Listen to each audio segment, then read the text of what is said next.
Can you imagine living without your smartphone for a month? Most of us can't. Our phones are our lifelines, our connection to the world.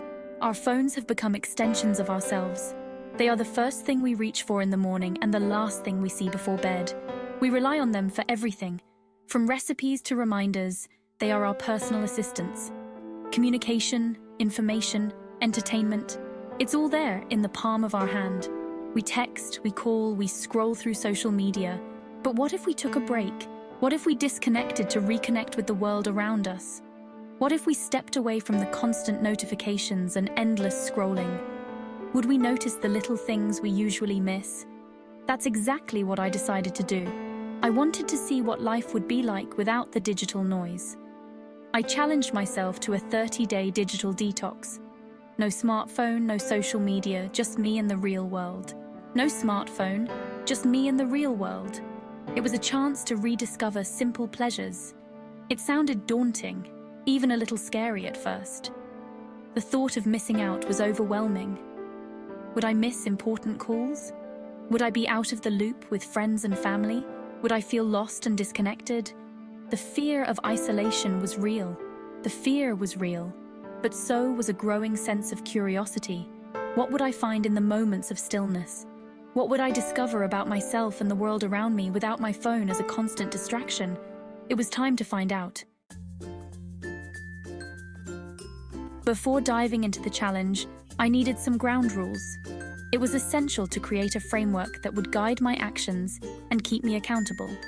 Complete digital abstinence wasn't realistic for my life. I had to find a balance that allowed me to stay connected without being overwhelmed by technology. I needed access to email for work and occasional GPS navigation. These tools were non-negotiable for my daily responsibilities and commitments. So, I set some boundaries. These boundaries were designed to help me use technology mindfully and purposefully. A basic Nokia phone replaced my smartphone for calls and texts.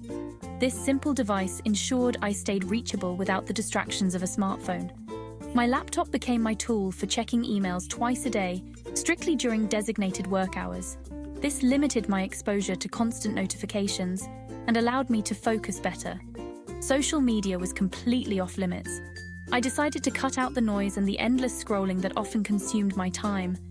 No more mindless scrolling through Instagram or Facebook. This change was crucial for my mental well-being and productivity. News consumption was limited to a physical newspaper delivered daily. This allowed me to stay informed without the constant barrage of online updates. I wanted to reconnect with the tangible world, to engage with information more intentionally. This meant being more present and mindful in my daily activities. This meant rediscovering the joy of reading physical books, having face-to-face conversations, and truly listening to others without distractions, and simply being present in the moment. By setting these ground rules, I aimed to create a healthier relationship with technology and a more fulfilling life. Day 1 arrived, and I felt a wave of anxiety wash over me. My hand instinctively reached for my phone, a habitual gesture I hadn't realized was so ingrained. The phantom buzz of non-existent notifications echoed in my mind. I felt naked, exposed, and strangely vulnerable without my digital shield. The day stretched before me, long and unstructured. Time seemed to move differently, slower, almost as if it was mocking my discomfort. I found myself staring into space, unsure of what to do with myself. The silence was deafening, broken only by the unfamiliar sounds of the world around me. The first week was the hardest. The urge to check my phone was constant, almost physically painful at times. I missed the easy escape it offered, the instant gratification of information and connection. But slowly, I began to adapt. I started to notice the world around me with fresh eyes, the vibrant colors of the trees, the intricate patterns of the clouds, details I'd been blind to before. Conversations became more engaging. I found myself truly listening, not just waiting for my turn to speak. I started carrying a book with me everywhere and rediscovered the joy of getting lost in a good story. Section 5. Week 2. Hello, productivity. By week 2, something amazing happened. My productivity skyrocketed. Without the constant distractions of my phone, I could focus deeply on tasks. My mind felt sharper, more alert. I was able to get more work done in less time, and the quality of my work improved dramatically. I started using my newfound free time for activities I had neglected for far too long. I dusted off my guitar, joined a local hiking group, and started cooking healthy meals at home. Life felt richer, more fulfilling. I was no longer passively consuming information. I was actively creating and experiencing life. Section 6, Week 3. My mind feels clearer. Week 3 brought a sense of calm and clarity I hadn't realized I was missing. My anxiety levels plummeted. The constant stream of news and notifications had been silently fueling a low-grade stress I hadn't even been aware of. Without it, I felt lighter, more centered. My sleep improved dramatically. I was falling asleep faster and waking up feeling refreshed and energized. My mind was no longer racing with thoughts and worries late into the night. I was finally giving my brain the rest it deserved. Section 7, Week 4, Embracing the Change. As I entered the final week, I felt a sense of accomplishment and gratitude. This challenge had been difficult, but the rewards were immeasurable.